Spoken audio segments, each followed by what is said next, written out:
Get ready to turn your kitchen into a culinary bunker, brimming with flavors and readiness. Ever thought about how a jar of oats or a bag of flour can be your ticket to smart, stress-free living? Serving up smiles one dish at a time. Food is Thy Mood is now live. Hey Moody Foodies! Welcome to our engaging and informative two-part series on building a budget-friendly food storage system. Whether you're gearing up for unexpected emergencies or simply enhancing your pantry management, this series promises to offer practical advice, a pinch of humor, and a whole lot of useful tips. In this first installment, we delve into the nitty-gritty of starting a prepper pantry, drawing inspiration from experienced planners. Remember, this is just the beginning, so gear up for more in Part 2. Let's start our food storage adventure with Week 1, focusing on 3 pivotal items: flour, oats, and water. Flour isn't just a baking staple, it's a versatile player in the kitchen. Imagine whipping up homemade bread that not only fills your home with a comforting aroma, but also provides a satisfying and economical meal option. And let's not forget its role in thickening sauces or making pancakes on a lazy Sunday morning.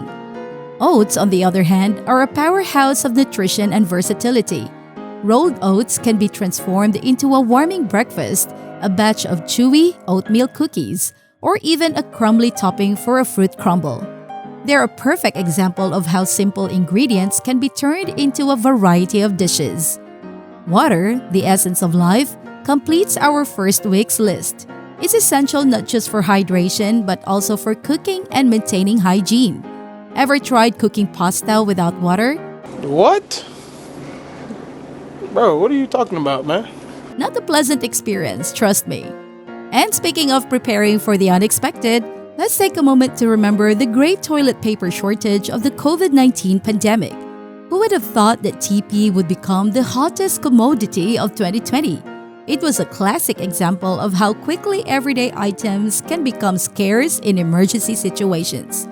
People were left scrambling for alternatives, leading to some creative and sometimes questionable solutions. This silly yet very real issue highlights an important aspect of emergency preparedness. It's not just about food and water. We also need to consider other essentials that might be taken for granted. So while you're stocking up on flour and oats, maybe throw a few extra rolls of toilet paper into your cart. After all, it's better to be safe and well-stocked than sorry.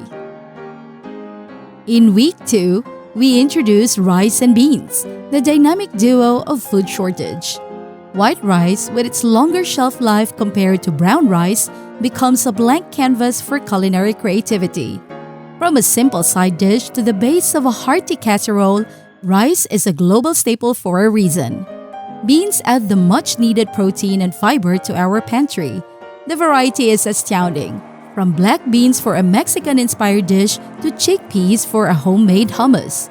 Canned beans offer convenience, but for those who enjoy a bit of cooking, dry beans can be a budget-friendly and satisfying option. Here's a fun fact. Did you know that in many cultures, rice and beans are a traditional dish symbolizing good luck and prosperity? It's not just nutritious but also comes with a dash of positive vibes. Week 3 is all about canned goods, vegetables, and proteins. Canned vegetables are not only convenient, but also a great way to ensure you have vegetables on hand year-round. Green beans, corn, and peas can jazz up any meal, and they don't require the prep work that fresh veggies do. Canned proteins like tuna, chicken, and beef are not just sandwich fillers. They can be the main star of a quick salad or a hearty stew. The key is to seek out low-sodium options, as canned goods can be high in salt. From my own experience, I can vouch for the indispensability of canned goods. Once during a power outage, our canned goods were our saviors. We managed to whip up a nutritious meal with canned chicken, beans, and vegetables. It was a stark reminder of how a well-stocked pantry can be a lifeline in times of need. As we enter Week 4, it's time to spice up our pantry with the ultimate lazy cook's dream team: drink mixes and ready-made meals. Think of drink mixes like Gatorade or powdered lemonade as your personal hydration stylist, turning drab water into a fab, flavor-packed party in a cup, because even preppers deserve a bit of pizzazz. And let's have a moment of appreciation for powdered Tang. Who knew this throwback from the space age would be the unsung hero of vitamin C? On to ready-made meals, canned soups, chili, and curry packets. These are the culinary equivalent of hitting the snooze button, perfect for those "I can't even boil water today" moments. They're like the reliable friends who show up when you're too tired to cook, offering comfort, convenience, and a break from your spatula-wielding duties.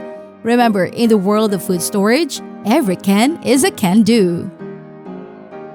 As we wrap up part 1, remember that building a food storage system is a journey, not a sprint. Start with the basics and gradually expand your pantry. Keep an eye out for sales, and don't forget the power of bulk buying for items like flour and rice. In the next part of our series, we'll dive deeper into the world of food storage, exploring more budget-friendly strategies and essential items to include in your pantry. Stay tuned for more insights and tips that will help you build a pantry that not only meets your needs but also brings a sense of security and preparedness. So until next time, happy prepping, and remember, a well-stocked pantry is a happy pantry. But wait, here is what you'll get in Part 2, Understanding the Layers of Food Storage. Categorizing food storage into short-term, 6 months to 1 year, medium-term, 2 years or more, and long-term, 5 years or more, like the proven methods of the Egyptians and Romans. Also know the foods that will help to avoid spoilage and over-purchasing. Who likes digging around and knocking things over? Part 2 includes strategically using space to effortlessly win the game of Tetras. You'll also hear the top 20 food storage must-haves, in addition to water, drink mixes, and flour, and adding digital so you don't get lost in your inventory. Check out the link to Part 2 in the description. Please tell us what you think would make an even better pantry. Let us add to all this. Don't forget to consider why you are prepping. Are there emergencies that will prevent you from leaving your home? Or power outages that will require a certain method of food prepping without power? And what about prescription medications, financial preparedness, vehicle preparedness, and pet supplies? Will there be critical items like baby formula that you need? So let us know you enjoyed this by liking and subscribing so we can keep getting information like this to you.